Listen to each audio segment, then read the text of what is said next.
52 চণ্ডীপুর ত্রিপুরা রাজ্যের মধ্যে যতগুলা বিধানসভা কেন্দ্র আছে সব থেকে আনডেভেলপমেন্ট যদি কোনো বিধানসভা থাকে সেটা 52 চণ্ডীপুর কেন্দ্র। আমরা সবার আগে আমাদের কাজ থাকবে যে আমাদের এই 52 চণ্ডীপুরের এলাকার উন্নয়ন, কেননা ব্যক্তির উন্নয়ন করে কোনো লাভ হবে না। আমাদের এলাকাটা যদি আমরা উন্নয়ন করি তাহলে অটোমেটিক আমাদের ব্যক্তিরও উন্নয়ন হবে। তার জন্য আমরা সেইভাবে আমাদের কাজ আমরা এগিয়ে নিয়ে যাব। 17 থেকে 18টা চা বাগান আছে 52 চণ্ডীপুরে। বাগান শ্রমিকদের উদ্দেশ্যে কিছু বার্তা দেবেন আপনি?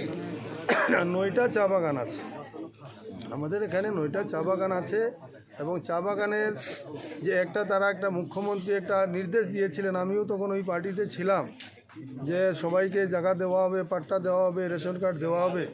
কতটুকু হয়েছে বাগান শ্রমিকরাও জানে, আমরাও জানি। আমাদের কাছে প্রত্যেক দিন আসতো যে আমাদের তো এটা হয়নি সেটা হয়নি।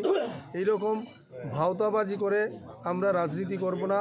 আমাদের পার্টির আমাদের মহারাজের যে কথা ক্লিয়ার কাট, যেটা করার সেটা ক্লিয়ার করব। আমরা ভাওতাবাজি দিয়ে কোনো আমরা রাজনীতি করব না।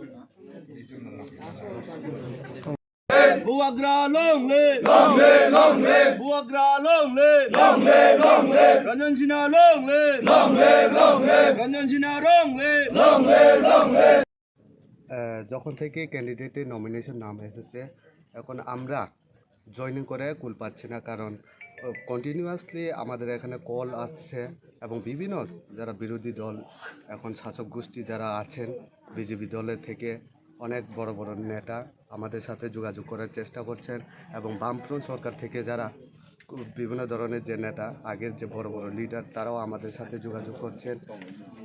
আশা করি কালকে থেকে আরও আমরা এখানে আমাদের চণ্ডীপুর অত্র এলাকাতে আরও বড় বড় জয়েন করে নিতে পারব এবং এই কয়েকদিন পরে আশা করি যে একটা বড় ধরনের আমরা জনসভা করে সবাইকে আমাদের যে তীব্রমথা দলে যোগদান করব এবং গোবাগরা যে আইডিওলজি নিয়ে যে কাজ করছেন সেটাকে আমরা আরও জোরদার করে তুলতে পারবো এবং আসন্ন যে বিধানসভা নির্বাচন 2023 সেটা আমাদের যে মনোনীত প্রার্থী আমাদের শ্রী রঞ্জন সিনহা মহোদয়কে আমরা এখানে বিপুল ভোটে জয়যুক্ত করতে পারবো বলে আশা করছি। ত্রিপুরা রাজ্যের কটা রাজনৈতিক দলের সাথে আপনি